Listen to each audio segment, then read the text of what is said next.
Shalom and welcome to today's virtual Israel tour. Over the last 2 weeks, we've been talking about some of the amazing outcomes of the 1967 Six-Day War. Today, we want to show you a prophetic shift that occurred when the Temple Mount came back into Jewish hands, opening the door to the building of the third Jewish temple. Some called it a kiss from heaven. On June 7, 1967, Israeli Brigade Commander Moti Gur made an announcement the Jews had waited to hear for some 2,000 years. Retaking this ground was important for a number of reasons. For one, it's where King Solomon built the first Jewish temple. After the Babylonians destroyed it, Zerubbabel laid the foundation stone for a second temple that was later expanded by King Herod. It fell at the hands of the Romans in 70 A.D. When Commander Gur declared that the Temple Mount was back in Jewish hands, it rekindled hope for a long-awaited Third Temple. The Six-Day War was a miracle of biblical proportions and was a cataclysmic opening of a new era for Israel and for the whole world. Rabbi Chaim Richman of the Temple Institute is dedicated to rebuilding the Jewish temple. He sees the time since the Six-Day War as a prophetic shift. It would be hard, I think, not to see what's happened in the past 50 years as a tremendous jumpstart, a tremendous fast forward. It's more than prophetic.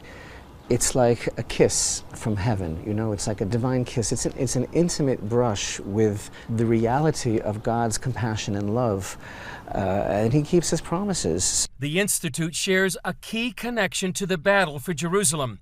Its founder, Rabbi Yisrael Ariel, served with the 55th Paratrooper Brigade that captured the Temple Mount. After the victory, a Jordanian guide gave them a remarkable tour. His job was to carry the company machine gun.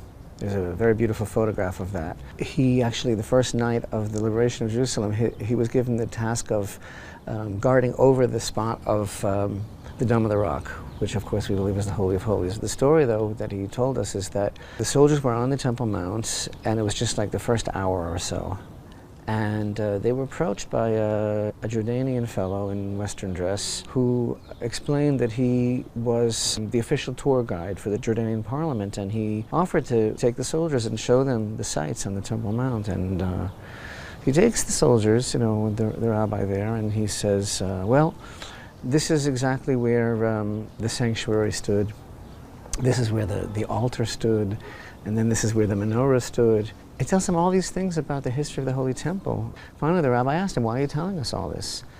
And he said, well, we have a tradition from our fathers, they from their fathers, that one day the Jews would wage a war and conquer this mountain and rebuild the Holy Temple. And I assume that you're starting tomorrow. And I want this to be my part in helping you. What was their reaction to that story? Well, gosh, I guess they were pretty surprised, but the bottom line is, in hindsight, it doesn't look like we were ready. 50 years later, that's changed, with the Temple Institute preparing blueprints and gathering official temple elements, such as the priestly garments.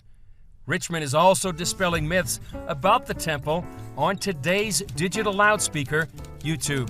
Let's start at the beginning. What was the Holy Temple really all about?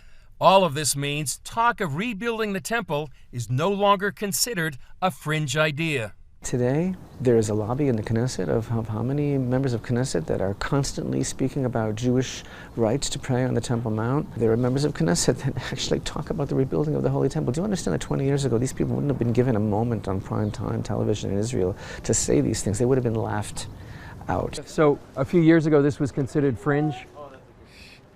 Zealots, lunatics, peculiar. Today it's mainstream. One of those members is Yehuda Glick. 10 years ago, there was not a single member of Knesset who ascended the Temple Mount. Today, we have 20 of the Knesset members who are interested in ascending Temple Mount, praying on the Temple Mount, and are part in the battle for the redemption of the Temple Mount and for bringing the Temple Mount back into the center of the next step in the redemption process. Richman sees the temple through the eyes of the prophet Isaiah, who wrote 3,000 years ago that God's house would be a house of prayer for all nations. It means basically that there's a God in the world and that the best is yet to come, and that we are so connected to Him and to each other and to that purpose and to all humanity. And it's just a wonderful privilege to be here with you today, to be looking out over Jerusalem and to realize that we're living in probably the most important time in history. If you believe in the God of Israel and you see His hand on His people and you understand the tremendous changes that have gone on over the years, you see that the one who brought us this far isn't finished and will keep His promises. Chris Mitchell, CBN News, the Temple Mount, Jerusalem. If you'd like to know more about the Six-Day War, this pivotal and many say prophetic time in Israel's history, CBN Documentaries produced a docudrama called In Our Hands, The Battle for Jerusalem. If you'd like a copy for yourself, your home group, or your church, you can go to cbn.com/inourhands. Tomorrow, the Ark of the Covenant that traveled with the children of Israel through the desert on their journey to the Promised Land. We'll take a look at where some believe the missing ark might be.